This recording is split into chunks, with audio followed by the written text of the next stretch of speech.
Hello बच्चों, तो आज हम कक्षा 6 के रहीम के दोहे कविता पढ़ने जा रहे हैं। इसके जो कवि हैं रहीम जी हैं। रहीमन देखी बड़ेन को लघु ना दीजिए डारी, जहाँ काम आवे सोई कहाँ करे तलवारी। प्रस्तुत पंक्तियों में रहीमदास जी कह रहे हैं कि हमें बड़े चीज़ों को देखकर छोटे चीज़ों या वस्तुओं को तुच्छ नहीं समझना चाहिए, क्योंकि जिस जगह में छोटा चीज़ काम आता है वहाँ पे बड़ा चीज़ भी काम नहीं आता है। जिस प्रकार कपड़ा सिलने के लिए हमें सुई की ज़रूरत पड़ती है, वहाँ तलवार से का कोई भी ज़रूरत नहीं पड़ता। दूसरा दोहा है, तरुबर फल नहीं खात है, सरबर पियही न पान, कही रहीम पर काज हित संपत्ति सुझही सुजान। प्रस्तुत पंक्तियों में रहीम जी कह रहे हैं कि तरुबर मतलब पेड़ होता है, पेड़ कभी अपना फल नहीं खाता। और सरबर मतलब नदी अपना पानी कभी खुद नहीं पीती है, वह हमेशा दूसरों को ही देती है। तो इसलिए यहाँ रहीम जी कह रहे हैं कि हमें जो सज्जन लोग या साधु पुरुष लोग होते हैं, वह संपत्ति अर्थात धन का जो संचय करते हैं वह अपने लिए नहीं करते, वह दूसरों की भलाई के लिए वह धन को खर्च करते हैं। तीसरा दोहा है, रहीमन धागा प्रेम का मत तोड़ो छिटकाए, टूटे से फिर ना मिले बिले गांठ पड़ी जाए।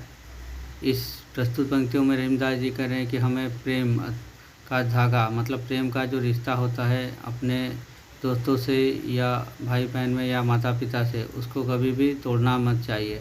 अगर वह प्रेम का धागा मतलब रिश्ता एक बार टूट गया तो फिर जुड़ता नहीं है, अर्थात वह पहले जैसा नहीं रहता, उसमें गांठ पड़ जाती है। जिस प्रकार की एक धागा को हम लोग अगर तोड़ देंगे और उसे अगर फिर से जोड़ेंगे तो वह पहले जैसा नहीं रहेगा, उसके बीच में गांठ पड़ जाती है। रहीमन पानी राखिए बिन पानी सब सून, पानी गए ना उबरे मोती मानुष चुन।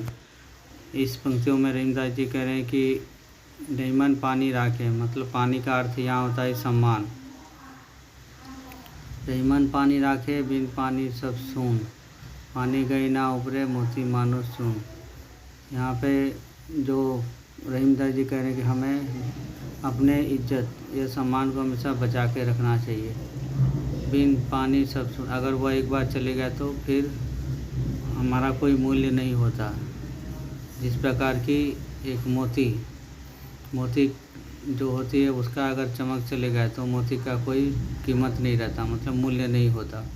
इसलिए हमें अपने सम्मान की रक्षा। रहीमन विपदाहु भली जो थोड़े दिन होए, हित अनहित या जगत में जानी परत सब कोय।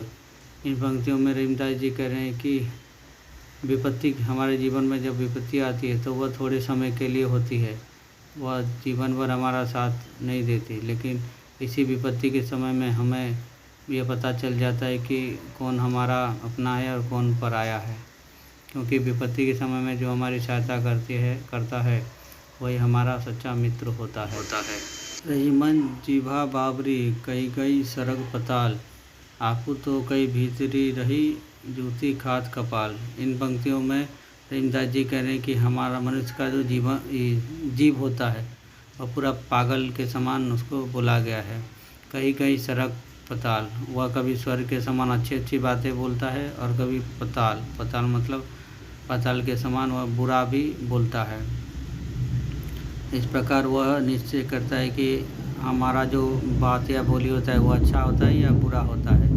आपू तो कई भीतर रही, वह बुरा बात बोल के या अच्छा बात बोल के खुद अंदर चली जाती है, लेकिन जूती खात कपाल, अगर वह बुरा बात बोलती है तो उसी के बुरा बात के कारण हमें दूसरों से गाली सुननी पड़ती है या मार भी खानी पड़ती है। कही रहीम संपत्ति सगे बनत बहुत बहुरीत, विपत्ति कसौटी जे कसे ते ही सांचे मीत। प्रस्तुत पंक्तियों में रहीमदास जी कह रहे हैं कि जब हम मनुष्य के पास संपत्ति होता है तो उसके बहुत सारे मित्र बन जाते हैं, उसके आगे पीछे घूमते रहते हैं। लेकिन जब उसका बुरा समय आता है, उसके पास पैसे नहीं रहते, तो बहुत सारे मित्र उसका साथ छोड़कर चले जाते हैं। लेकिन उस समय जो उसका साथ देते हैं मतलब बुरे समय में, वही उसका सच्चे मित्र होते हैं। और तभी हमारे सच्चे मित्र की परीक्षा होती है और हम जान पाते हैं कि हमारा सच्चा मित्र कौन है। तो रहीमदास जी ने इस कविता में बहुत अच्छे जीवन से जुड़े विषय को बताया है।